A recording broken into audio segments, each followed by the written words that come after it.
يعني ايه طاقة؟ ناس كتير بتسأل هل كلمة طاقة دي ممكن ينطبق عليها كلمة علوم الطاقة زي ما احنا بنسميها؟ هل ينفع اصلا ان انا اقول على حاجة مش ملموسة او حاجة ملهاش جزء ممكن نختبره بيه ان هي كلمة علوم؟ اه، كل حاجة في حياتنا ليها طاقة. البيت اللي انا موجودة فيه ليه طاقة، الاستوديو اللي انت بتدخله ليه طاقة، الشارع وانت ماشي في طاقة في الشوارع.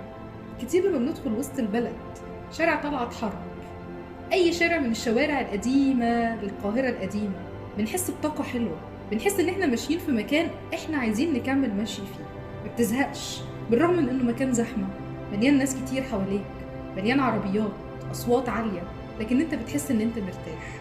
بعكس اماكن تانية ممكن تدخلها تبقى اماكن فاضيه او اماكن فيها زرع حواليك بس ما تحسش ان انت ماشي مبسوط.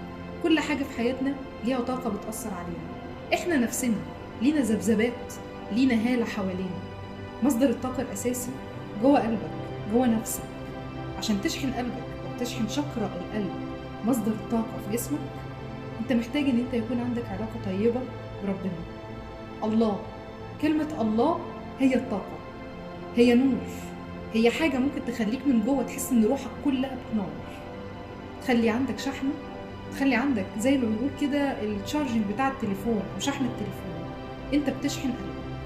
لو اتفقنا ان مراكز الطاقة في جسم الانسان 7، في ناس بتقول 11، ممكن نقول ان احنا عندنا اكتر من 300 مركز طاقة في جسم الانسان، الا ان احنا بنلعب على 7 بالظبط وبنسميهم 7 شاكرات.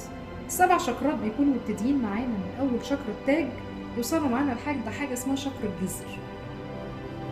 انا قاعدة، انا عندي شاكرا، 7 شاكرات فوق بعض، اهمهم بالنسبة لي بيكونوا شاكرا القلب، شاكرا الضفيرة الشمسية اللي رابطة ما بين الشاكرات اللي موجودة في جسمي من تحت والشاكرات اللي موجودة في جسمي من فوق اللي هي مراكز الطاقة في جسمي.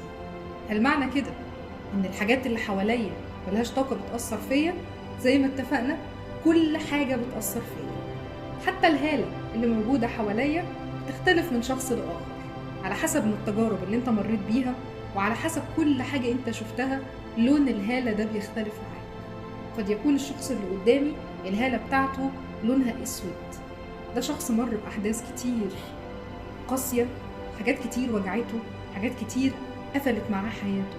وممكن شخص تاني يكون الطاقة بتاعته أو الهالة بتاعته رصاصي. في عندنا الطاقة البيضاء، عندنا الطاقة الصفراء، عندنا ألوان كتير جدا جدا تحيط بينا كلنا من الهالة. خلينا نتكلم عنها بعدين بالتفصيل. دلوقتي خلينا نقفل مع بعض ونقول كان معاكم سارة فودة، خبيرة الفلك في الأبراج والتارو والطاقة.